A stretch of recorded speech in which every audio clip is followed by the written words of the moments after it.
बिस्मिल्लाहिर्रहमानिर्रहीम। Today we study solvent extraction. Solvent extraction, सबसे पहले तो हम इसकी डेफिनेशन देखते हैं। टेक्निक ऑफ प्यूरिफिकेशन, ये जितनी टेक्निक्स हैं, सब्लिमेशन भी एक प्यूरिफिकेशन की टेक्निक है और ये सॉल्वेंट एक्सट्रैक्शन भी एक प्यूरिफिकेशन की टेक्निक है, क्रोमेटोग्राफी भी एक प्यूरिफिकेशन की टेक्निक है। तो technique of purification in which solute is separated from it's solution by adding solvent in which solute is more soluble. Added solvent not mixed with the solution is called solvent extraction. इसमें जो operators इस्तेमाल करते हैं इसका नाम है separating funnel. ये मैंने एक डायग्राम बनाई है, ये ज़रा देखिएगा। ये एक प्लांट है छोटा सा, इसमें से इसका जो लीव्स हैं इनका कलर ग्रीन क्यों होता है? ग्रीन इसलिए होता है कि इसके अंदर क्लोरोफिल है। अगर हम कोई कहे हमें कि इसमें से क्लोरोफिल पत्तों में से एक्सट्रैक्ट करें, निकालें, तो हम कैसे निकालेंगे? आप पत्ते तोड़ लें, इसको ज़रा ये घर में एक वो कुंडी डंडा जो होता है उसमें ये ज़रा इसको रगड़ा लगाएं, तो ये पानी डाल दें इसके अंदर, तो जो क्लोरोफिल है वो पानी के अंदर सॉल्युबल है, वो पानी के अंदर आ जाएगा, इसका पानी का कलर ग्रीन हो जाएगा, इस वजह से कि वो क्लोरोफिल एक ऑर्गेनिक कंपाउंड है, वो पानी में हल हो जाएगा। अब इसको आपने फ़िल्टर कर लेना है। जब आपने ये फ़िल्टर किया तो ये आपके पास एक्वस सोल्यूशन आ जाएगा क्लोरोफिल का, यानी aqueous solution of organic compound. अब इस aqueous solution of organic compound को आपने, ये एक फ़नल है, ये सेपरेटिंग फ़नल, ये कभी सांप पकड़ने वाला किसी ने देखा हो तो उसके पास एक अपरेटस होता है, ये उससे मिलता जुलता है, लेकिन ये खैर वो नहीं है। इसका नाम है सेपरेटिंग फ़नल। ये आपको लैब में मिल जाएगी, वहाँ पड़ी है, दिखा देंगे आपको। ये सेपरेटिंग फ़नल है। आपने ये aqueous solution of organic compound को सेपरेटिंग फ़नल में ले लेना है। इसके अंदर ऊपर से आपने ईथर डाल देना है। अब ईथर डालने के बाद ईथर और पानी आपस में मिक्स नहीं होंगे। जिस तरह ऑयल पानी में डालेंगे तो ऑयल पानी में मिक्स नहीं होगा क्योंकि वो पानी में हल नहीं होता। अब इसको आपने ऊपर से ये ढकना लगा देना, ये स्टॉपर लगा दिया आपने इसके ऊपर। पहला काम क्या किया? एक्वस सोल्यूशन ऑर्गेनिक कंपाउंड को सेपरेटिंग फ़नल में ले लिया, इसके अंदर फिर ईथर डाल दिया, फिर आपने इसके ऊपर ढकना लगा दिया, स्टॉपर लगा दिया। अब आपने इसे शेक करना है। शेक जब करेंगे तो उसका नतीजा ये निकलेगा कि ऑर्गेनिक कंपाउंड जो है वो पानी के अंदर मौजूद है, लेकिन वो ईथर में ज़्यादा हल होता है। Like dissolve like, organic compound organic solvents में ज़्यादा हल होते हैं। ईथर एक ऑर्गेनिक सॉल्वेंट है, वाटर इनऑर्गेनिक सॉल्वेंट है। ईथर है जिसमें कार्बन मौजूद है, ये कार्बन का कंपाउंड है ईथर जो है। तो ईथर जो है वो ऑर्गेनिक कंपाउंड ये ईथर में ट्रांसफ़र हो जाएगा। इसको 2-3 दफ़ा शेक करें। अब थोड़ा रुकेंगे तो दोनों लेयर्स फिर अलग हो जाएंगी, पानी की लेयर अलग हो जाएगी, ईथर की लेयर अलग हो जाएगी। इसके नीचे रखें बीकर, पानी की लेयर नीचे है, इसको पहले गिरा लें बीकर के अंदर। ये डिपेंड करता है कि जिसकी विस्कोसिटी डेंसिटी ज़्यादा होगी वो नीचे आ जाएगा, जिसकी कम होगी वो ऊपर रहेगा। तो आप ईथर ऊपर है, जब यहाँ पे आ जाएगा, जैसे ऑयल ऊपर होता है, तो जब आपको पता चल जाता है पानी निकल जाएगा, ऑयल आ जाएगा, तो आपको पता चलेगा कि यहाँ पे ऑयल आ गया। अब जब पानी गिरा लेंगे तो इसके बाद ये ईथर की लेयर आ जाएगी। आपने ईथर की लेयर को एक अलग बीकर के अंदर यहाँ पे वो गिरा लेना है।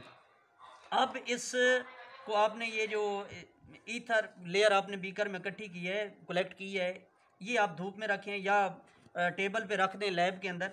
तो जिस तरह पेट्रोल उड़ जाता है, ये ईथर उड़ जाएगा, तो बाकी आपके पास ये नीचे ग्रीन कलर आ जाएगा। ये ग्रीन कलर असल में ये ऑर्गेनिक कंपाउंड क्लोरोफिल का है। तो ये एक टेक्निक है जिसमें आप ऑर्गेनिक कंपाउंड को अलग कर सकते हैं उसके एक्वस सोल्यूशन के। तो यही हमने बताया है कि टेक्निक ऑफ प्यूरिफिकेशन, ये एक टेक्निक है प्यूरिफिकेशन की, in which solute is separated from its solution by adding solvent, कि उसमें आप सॉल्वेंट, जैसे ईथर डाला आपने, बाई एडिंग सॉल्वेंट, उस सॉल्वेंट में in which solute is more soluble, उस सॉल्वेंट की ये प्रॉपर्टी होनी चाहिए कि उसमें सॉल्यूट जो है वो ज़्यादा हल होना चाहिए। In which solute is more soluble. Added solvent not mix with solution, उसको सोल्यूशन के साथ मिक्स नहीं होना चाहिए। अपरेटस जो हम इस्तेमाल करते हैं ये है सेपरेटिंग फनल, ये मैंने आपको बता दिया। अब सॉल्वेंट एक्सट्रैक्शन, ये मैंने फॉर एग्जांपल लिखा है, ये सॉल्वेंट एक्सट्रैक्शन हम इसकी एक मिसाल के तौर पे लेते हैं। इसका प्रोसीजर क्या है, ये मैंने आपको सारा प्रोसीजर समझा दिया यहाँ पे। फिर एक दफ़ा ये मैं लिख देता हूँ यहाँ पे, कैमरा इधर ले आना, ठीक है। Ether extraction is most common lab example, ज़्यादातर हम इसे लैब में इस्तेमाल कर सकते हैं क्योंकि ईथर जो है वो ईज़िली अवेलेबल है, और ये जो ईथर है ये सस्ता भी है, चीप भी है।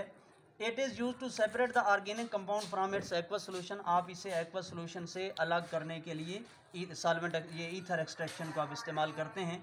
अब इसका प्रोसीजर क्या है? सबसे पहले आपने काम क्या किया कि आपने असल में एक्वस सोल्यूशन से ऑर्गेनिक कंपाउंड को सेपरेट करना है। It is use to separate the organic compound from its aqueous solution, कि उसका जो पानी में आपने सोल्यूशन बनाया हुआ है। तो take aqueous solution of organic compound in separating funnel, आपने उसे सेपरेटिंग फनल में ले लिया। ऐड ईथर इन इट, इसमें ईथर ऐड कर देना है। स्टॉपर इट, इसके ऊपर ढकना लगा दिया। शेक इट, इसे आपने हिलाना है। Shaking increases area of contact between two liquids ether and water. वो जब आप हिलाएंगे उसे तो दोनों लिक्विड एक दूसरे से टकराएंगे, जिसकी वजह से ईथर वाटर के अंदर और वाटर ईथर में चला जाएगा, जिसकी वजह से ऑर्गेनिक कंपाउंड को ईथर में ट्रांसफ़र होने के ज़्यादा चांसेस मिलेंगे। तो area of contact between the two liquids ether and water. Organic compound, इसका नतीजा क्या निकला? Organic compound transfers from water layer into ether layer. वो वाटर लेयर से निकलकर ईथर लेयर में आ जाएगा। अनटिल इक्विलिब्रियम इज रीच्ड, यहाँ तक कि जितना जाएगा उतना वापस आ जाएगा, क्योंकि उसकी खास ईथर की हल करने की सलाहियत है ऑर्गेनिक कंपाउंड को। ऑन एवेपोरेशन ऑफ ईथर, जिस तरह पेट्रोल उड़ जाता है ईथर उड़ जाएगा। On evaporation of ether organic compound is obtained, आपके पास ऑर्गेनिक कंपाउंड आ जाएगा। अब इस सॉल्वेंट एक्सट्रैक्शन को क्यों हम इस्तेमाल करते हैं? हम डायरेक्ट, जैसे पानी, अगर पानी के अंदर नमक हालो तो हम उसको हीट करते हैं तो पानी उड़ जाता है, बाकी नमक रह जाता है, ये भी तो अलग हो गया। इसलिए इस्तेमाल करते हैं कि solvent extraction is particularly useful. ये ख़ास तौर पर उस वक़्त जो है ये मुफीद है व्हेन सॉल्यूट इज़ वोलेटाइल। जब आपका जो सॉल्यूट है, जैसे क्लोरोफिल है, हीट करेंगे ये CO2 और H2O में चेंज हो जाता है, डिकम्पोज हो जाता है। तो व्हेन सॉल्यूट इज़ वोलेटाइल, या तो वो हीट करने पे उड़ जाता है, वोलेटाइल होता है, आर थर्मली अनस्टेबल, या वो थर्मली अनस्टेबल होता है, यानी हीट करने पे या टूट जाए या हीट करने पे वेपर में चेंज हो जाए सॉल्यूट, तो फिर उस वक्त हम उसको सेपरेट करने के लिए सॉल्वेंट एक्सट्रैक्शन इस्तेमाल करते हैं। Solvent extraction is particularly useful when solute is volatile और thermally unstable. Solvent extraction is equilibrium process. आपको अभी मैंने बताया कि एक वक्त आएगा कि ईथर से जितना ऑर्गेनिक कंपाउंड ईथर में जाएगा उतना वापस आ जाएगा, क्योंकि ईथर के अंदर एक खास सलाहियत है उसको हल करने की। तो solvent extraction is equilibrium process, ये एक इक्विलिब्रियम प्रोसेस है। It is controlled by distribution law और पार्टीशन लॉ। इसे एक लॉ कंट्रोल करता है जिसे हम बोलते हैं डिस्ट्रीब्यूशन लॉ या पार्टीशन लॉ। ये इंशाल्लाह फिर हम नेक्स्ट पढ़ेंगे। थैंक यू, अल्लाह हाफिज़।